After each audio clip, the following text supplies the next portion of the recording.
Good evening. Welcome back to my channel Sunsan Highway, written by Sangeeta Devi. Varun और रवि दोनों ही मुंबई की एक नामी कंपनी में काम करते थे। एक दिन कंपनी की तरफ से उन्हें गोवा ट्रिप पर जाने का मौका मिला। दोनों दोस्त बहुत खुश हुए और गोवा जाने की तैयारी करने लगे। वरुण ने रवि से गोवा की 2 टिकट बुक कराने को कहा तो रवि ने यह कहकर मना कर दिया कि जब अपनी कार है ही तो टिकट लेकर भीड़ में क्यों सफ़र करें, हम लोग अपनी कार से चलते हैं, रास्ते भर एंजॉय करते हुए गोवा जाएंगे। वरुण को भी रवि की बात अच्छी लगी और उन दोनों ने कार से सफ़र करने का फैसला किया। अगले दिन सभी जरूरी सामान गाड़ी में रखे और गोवा के लिए निकल पड़े। दोनों दोस्त शहर से बाहर निकलकर हाईवे पर आ गए थे। हाईवे पर काफ़ी दूर तक ट्रैफिक जाम था और ट्रैफिक खुलने में काफ़ी वक्त लगता, इसीलिए रवि बोला, मैं यहाँ से एक शॉर्टकट रास्ता जानता हूँ जो आगे चलकर इसी हाईवे से मिल जाता है। वरुण बोला, जब रास्ता तुम्हें पता है तो चलो, फिर देर किस बात की है। रवि ने गाड़ी घुमाई और लगभग 500 मीटर पीछे चलने के बाद गाड़ी को एक कच्चे रास्ते पर ले लिया। रास्ता काफ़ी उबड़ खाबड़ था और दोनों तरफ जंगली झाड़ियों से ढका हुआ था। कुछ दूर चलने पर उन्हें एक चरवाहा मिला जो भेड़ बकरियां चराने आया था। चरवाहे ने हाथ के इशारे से गाड़ी रुकवाई और उनके पास आया। रवि बोला, क्या बात है भाई, गाड़ी क्यों रुकवाई तुमने? एक तो पहले बहुत देर हो गई है और शाम होने से पहले हमें गोवा पहुंचना है। चरवाहा बोला, साहब आगे रास्ता बहुत खराब है, आप आगे जाकर फंस जाएंगे। मेरी मानिए तो आप यहाँ से दाएं मुड़कर वो जो कच्चा रास्ता दिख रहा है ना, वही पकड़ लीजिए। थोड़ी दूर जाकर आपको एक हाईवे मिलेगा जिस पर बहुत कम गाड़ियाँ चलती है, वहाँ से आप जल्दी गोवा पहुँच जाएंगे। वरुण ने रवि से कहा, चलो रवि, हम दाएं वाले रास्ते से ही चलते हैं।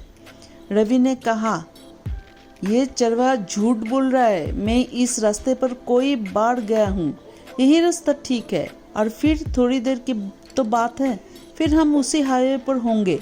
और उसने गाड़ी आगे बढ़ा ली, लेकिन तभी रास्ते में एक बड़ा सा पेड़ गिरा हुआ दिखाई दिया।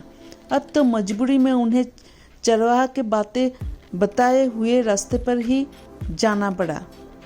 अभी वो कुछ ही दूर चले थे कि सामने से एक हाईवे दिखाई दिया। दोनों खुश हो गए कि चलो आखिरकार हाईवे मिल गया। उसने गाड़ी को हाईवे पर ले लिया और स्पीड बढ़ा दी, लेकिन हाईवे बिल्कुल सुनसान था। यह देखकर रवि को थोड़ा सा आश्चर्य हुआ, लेकिन उसने सोचा कि शायद दोपहर का समय है, इसलिए ज़्यादा गाड़ियाँ नज़र नहीं आ रही है। उसने म्यूजिक ऑन किया और वरुण से कोल्ड ड्रिंक और शराब की बोतलें निकालने को कहा। फिर दोनों दोस्तों ने एक एक पेग लिया और मस्ती में झूमने लगे। अभी कुछ ही दूर चले थे कि उन्हें सामने 2 खूबसूरत लड़कियां दिखी। उन्होंने हाथ का इशारा किया और रवि ने गाड़ी रोक दी। एक लड़की बोली कि हमारी गाड़ी खराब होगी और हम यहाँ बहुत देर से गाड़ी का इंतज़ार कर रहे हैं, लेकिन अभी तक कोई गाड़ी इधर से नहीं गुजरी। हम लोग गोवा जा रहे हैं, क्या हमें लिफ्ट मिलेगी? वरुण बोला, ठीक है, लेकिन आप लोगों को हमसे दोस्ती करनी पड़ेगी। दोनों लड़कियां भी थोड़ी मॉडर्न थी। वो गाड़ी में बैठ गई और थोड़ी ही देर में उन चारों की अच्छी खासी दोस्ती हो गई। अब सफ़र और भी सुहाना हो गया था। चारों म्यूजिक के धुन पर मस्ती में झूम रहे थे। वरुण ने उन्हें कोल्ड ड्रिंक्स दी जिसमें पहले से शराब मिलाई हुई थी। थोड़ी ही देर में शराब ने अपना असर दिखाना शुरू कर दिया। दोनों लड़कियों को नशा चढ़ने लगा था। धीरे धीरे शाम भी होने लगी थी। वरुण ने रवि को इशारा किया तो रवि ने गाड़ी रोक दी। फिर वरुण ने पीछे जाकर एक लड़की को अगली सीट पर बैठने को कहा और खुद दूसरी लड़की के साथ पीछे बैठ गया। अब धीरे धीरे वो उस लड़की के करीब आ गया। सूरज डूबने लगा था और हल्का सा अंधेरा हो रहा था। दोनों दोस्त पूरी तरह मस्ती में डूब गए थे। तभी अचानक एक लड़की के चेहरे पर रोड लाइट की रोशनी पड़ी और वरुण चौंक कर दूर हट गया। उस लड़की के चेहरे से खून टपक रहा था। वरुण ने रवि से गाड़ी रुकवाई और अंदर की लाइट जलाने को कहा।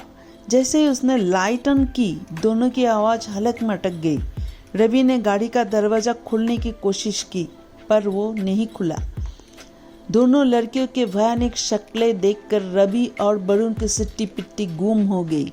उस सुनसान रास्ते पर उन्हें आसपास से कोई मदद भी नहीं मिल सकती थी। चारों तरफ सिर्फ घना अंधेरा और सन्नाटा पसरा हुआ था। दोनों दोस्त उनसे अपनी जिंदगी की भीख मांगते हुए गिड़गिड़ाने लगे। तभी एक लड़की बोली, तुम्हारे जैसे ही कुछ मंचलों ने हमारे साथ धोखा किया है। पहले हमें अपने प्यार के जाल में फंसाया और इसी सुनसान इलाके में लाकर हमारे साथ बलात्कार किया और फिर हत्या करके सड़क किनारे झाड़ियों में फेंक दिया। ये इलाका इतना सुनसान है कि कोई हमें ढूंढ भी ना सका और हमारे जिस्मों को चील कौवे और जंगली जानवर नोच नोच कर कई दिनों तक खाते रहे। इसीलिए हमें मरने के बाद भी मुक्ति नहीं मिली। तब से हम इस रास्ते से गुजरने वाले मंचलों को ऐसे ही सबक सिखाते हैं। आज तुम्हारी बारी है, तैयार हो जाओ अपनी मौत के लिए। और दोनों लड़कियों ने एक साथ रवि और वरुण पर हमला कर दिया और थोड़ी देर में ही दोनों दोस्तों के प्राण पखेरु उड़ गए और वो दोनों लड़कियां भयानक हंसी हंसते हुए गायब हो गई। Thank you.